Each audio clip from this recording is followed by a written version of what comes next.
May tao sa kabilang line na kaibigan sa magandang dalaga. Ayan, joke ko lang po yun. Feeling ko lang maganda. Ang pangalan niya ay Bubbles. Maganda to ha. Pag ganyan naman pangalan, para maganda, di ba? Yung mga, di ba sa mga bar? Ha, minsan ang pangalan mo, di ba? Tricia. Pangalan sa bar yan, di ba? Hey, what's your name, Candy? Di ba?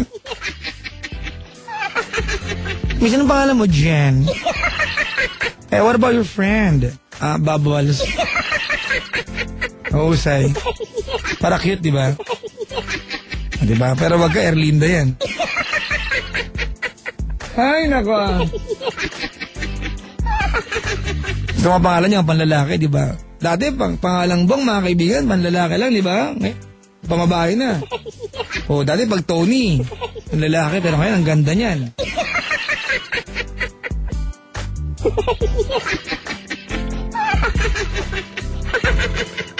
May Tony dito?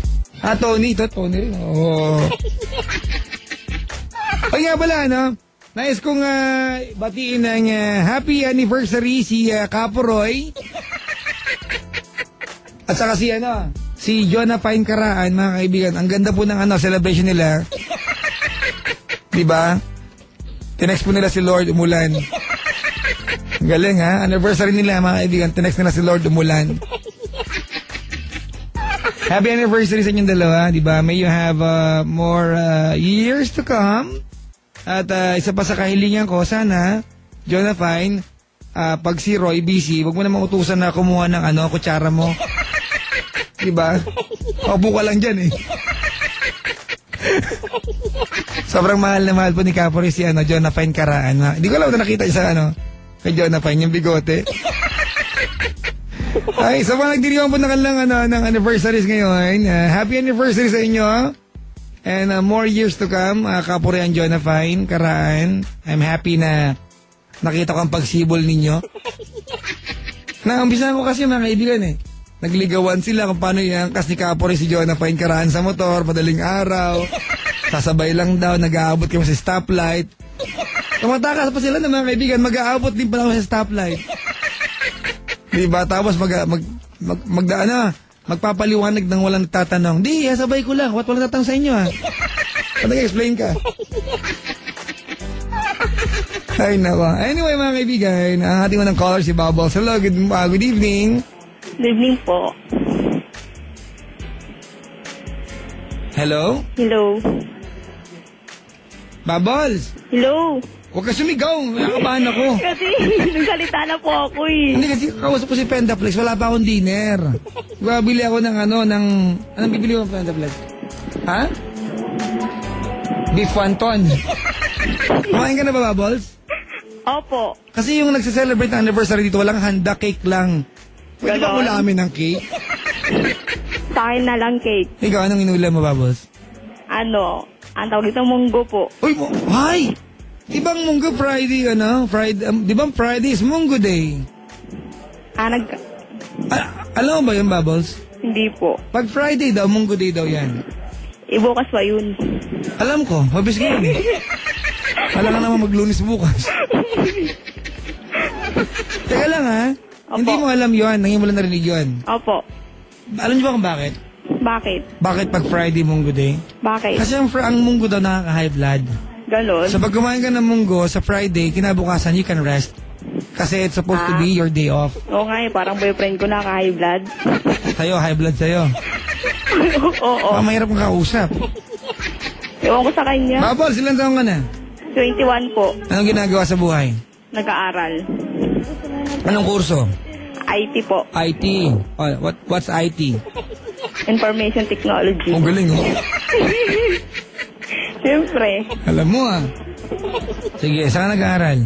Sa University of Malabon. Malamang sa Malabon yan. Malamang. Bakit yung Bank of Santa Barbara, hindi lang sa Santa Barbara makikita, di ba? Oo. Wala lang. Walang sense. May singit-singit lang. Ganon. Alright, ano nga paglilingag kay Bubbles? Ano po kasi, boyfriend ko nakakainis. Papa Jack. Sige lang. Ah? Ano gusto mo, inis din ako sa boyfriend mo? Wala ka pa kinikwento. Magkwento ka muna bago tayo mainis sa kanya. Kasi po Papa Jack, nakakainis kasi siya. Lagi kami nag-aaway pag nagkakatas kami Oo nga. nagkaka-chat man sa Facebook. Kasi po parang feeling ko wala ka siyang katiwa-tiwala sa akin.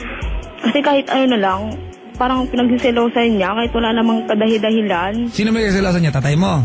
Ha?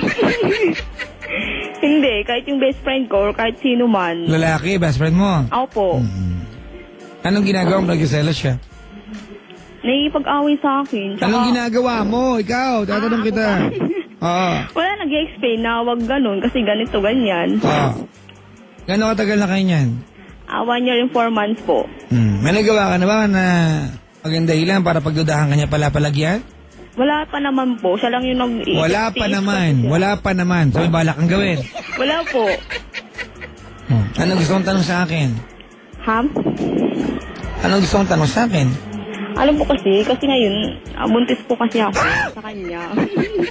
Tapos gumaganyan pa siya. Nakakainis. My God, Dapat magtiwala siya sa akin. Teka lang, kung tama pagkakarinig ko, nag-chat lang kayo madalas, di ba? Chat lang, di ba? Tsaka Facebook? Hindi, tsaka... At nabuntis ka doon? Hindi na maganda ang teknolohiya ngayon, mga kaibigan, ha? Nagkita na din kami. Ano ka ba? Ilan ba na yung tiyan mo? 3 months po. Wala ka! Saan ka naglilihi? Ha? Ano naglilihian mo? Wala di ko alam. Baka siya. Baka nag-aaway kayo palagi, siya ba naglilihian mo? Hindi naman. Alam ba niyang buntis ka? Oo, alam na. Pati sa family ko, alam na din. Ano sabi niya? Mananagutan naman daw, pero parang wala naman siyang, nakakainis kasi. Bakit? Kasi nga, ganun siya. Gusto ko, bakit ganun, Papa Jack? Dapat di ba, magtiwala na siya kasi nga, baby na kami. Hindi na siya, away-awayin pa ako. Nakakainis siya. Baka siya naglilihi. Hindi naman. Pwede raw mangyari yun di ba? Na yung, imbis na yung babae maglihi, di ba, na ipapasa sa lalaki. Ganun. Di naman ako nagpikit. Hindi ko alam, sabi lang nila, gantan ba, balls? Po. Well, hindi ko alam, may problema ka talaga, wala. Problema ko, tsaka Papa Jack, Ito kasing kinikwento mo sa akin, normal kasi ito Hindi, tsaka Di ba, baka mag-exaggerate ako dito nang wala naman dapat i-exaggerate kasi ang pag-aaway ng magkasintahan ay normal. Tsaka Papa Jack, kasi sa family ko, hindi siya, paano ko ba siya, na ma-welcome siya? Lakasan mo. Paano ko ba siya ma-welcome sa family ko? Paano po, ba? Nakapunta na ba yan sa bahay ninyo? Nung pumunta po siya nung nalaman na pregnant ako, pero nagalit yung mga kapatid ko sa kanya. Siyempre, alam matuwa sila, di ba? Unang beses nila makikita, buntis ka na? Opo, pero... di ba, kasalanan niyo yan. Well, ganito, wag mo nga sana matutuwa ang mga magulang, mga family mo sa kanya. Of course, di ba? Opo. Magagalit talaga sila. Kung tinatanong mo paano siya mai-welcome sa family mo, hindi ko alam dahil family mo yan, ikaw nakakalam ng kiliti nila. Diba? Opo. Pero ang paniniwala ko, iba kailangan mag-reach out siya. Diba kasi problema yan Kaya sinasabi ko palagi, pag mayroon kayong karelasyon, diba tumutong kayo sa bahay nila? Diba? Parang ibas-bas yung pamilya. Diba? Opo. Hindi yung nagliligawan kayo sa kalsada, magkikita kayo sa SM. Opo. Diba? Sa waiting shed ang kitaan ninyo, maganda sa bahay. Alright? Opo. Hindi yung, diba, buntis ka na. Kahit sino magulang, matutuwa ba yan? Paano? Ito nga pala yung jowa ko, siya po yung nakabuntis sa akin. Buntis ka! Diba? Parang hindi alam. Kasalanan niya yan Alam mo, kaya minsan lumalaki din yung problema kasi ganyan. Diba? Yung takbo ng relasyon niya nakaangkla sa mali. Opo. Diba? Sa hindi tama. Kaya siyempre, magkakaproblema kayo. Kasi wala kayong mahinga ng tulong sa pamilya mo kasi ano pag-uusapan? Paano nila pag-uusapan taong di nila nakikita? Diba? Tama. So, kung paano siya magawang maging part ng family mo, well, it will take time, Bubbles. Diba? Pero wala namang choice yung family mo Tatayan na maging anak mo with proper attitude, diba? And being responsible. Talagang good-hearted naman yan. Siguro makikita nila yung potential niya to be a part of your family. But it will take time. Diba? Pero kasabay nga, habang nag-reach out siya, tulungan mo siya. Opo. Yung away, normal lang yan. Huwag natin pag-usapan niya kasi, alam mo yan, Yung mga selos-selos na yan, normal na yan eh. Normal ba? Kasi parang lagi-lagi naman. May mga ganun, di ba? Yung parang tong buwan na to, away kayo ng away, next month, bati kayo. Seasonal yan eh. Hindi ko alam mga kaibigan na, di ba? Pero minsan dyan yung makikilala. At saka may mga bagay na pwede nyo lang pag-usapan pag nag-aaway kayo. Opo. Hindi lahat ng bagay pwedeng pag-usapan pag hindi kayo nag-aaway. Kaya kailangan yung away. May mga bagay, sama ng loob ka na pwede mo lang sabihin kapag galit ka. Pag nag-aaway kayo. Na hindi mo pwedeng sabihin, di ba, pag naglalambingan kasi di ba mag-aaway kayo? Opo. Di ba? Opo. So sometimes, di ba, what we don't realize, di ba, a fight, an argument is an avenue to talk and communicate. Okay? Opo. Anong pangalan ng tatay ng anak mo? Romeo Ralion. Romeo? Ralion po. Ralyo, nasan siya ngayon? Naka-out na siya po sa trabaho niya. Nasa bahay nila. Saan banda? Sa taga-Potrero Malabon siya, pero nag-stay siya sa work niya. Saan work niya? Sa Malinta. May Malinta daw, banda. Hindi ka ba nakapunta? Hindi pa po. Anyway, Romeo Larion. Ralion po. Ralyon, sorry, bulol ako. Romeo Ralyon. Opo. Parang tongue twister naman yung pangalan niya. Palakanta ba siya ang gusto mong sabihin sa kanya? Anong tawagan niyo? Asawa ko. Yeah. Kainis? Bakit? Wala lang, bakit ba? Basta mo? Madali, asawa ko, Romeo Ralyon. Sana bago ka na sa ugali mo. Kasi lagi-lagi na lang, naiinis na ako. Yun lang, Papa Jack. I love you. Mahal ko siya. Anong balak mo sa inyong family? Hindi ko alam. Habaan mo naman, bibihirang pagkakataon to, te. Wala akong makisip, pinakabang kasi ako. Sabihin mo gano'n mo siya kamahal. Ano yung mga bagay na inaasahan mo ngayon magiging tatay na siya? How do you want to, diba, to raise the family na magkakaroon kayo? Anong klase ng pagpapalaki ang gusto mo ibigay sa anak ninyo? Diba, para marinig niya, baka hindi niya narinig mula sa'yo to, dali. Kinakabahan kasi ako, Papa Jack. Huwag kang kinakabahan. Hindi ko alam. Huwag kang kabahan, di mo ka tayo na dyan.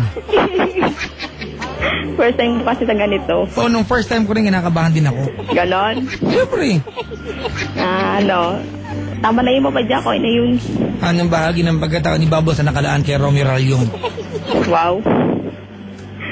Basta yun na yun, Papa Jack. Alam na yun. Ha?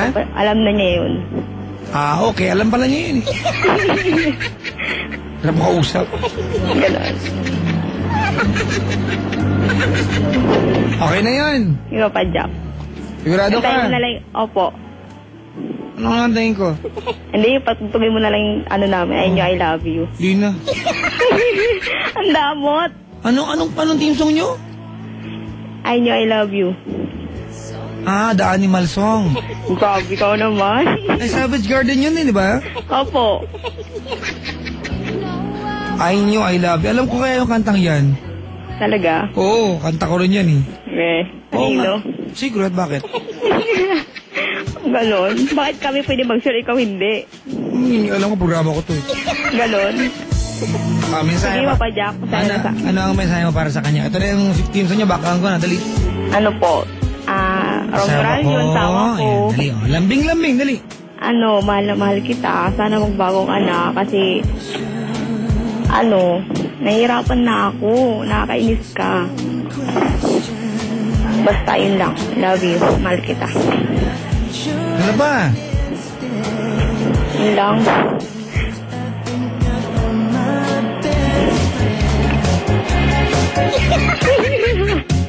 Adik ka, Papa Joke. Hindi naman yun. Ang hirap makausap eh. Matay na, may baballs. Po. Ito, ano? Teka, kakanta muna tayo.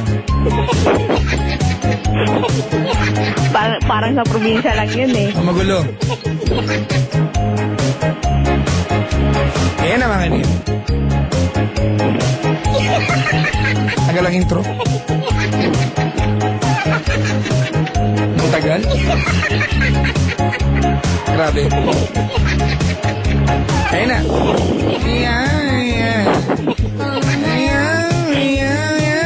Ayos lang. Yun din. Ha? Ganda kayong kantang yan. Parang ibon yung singer.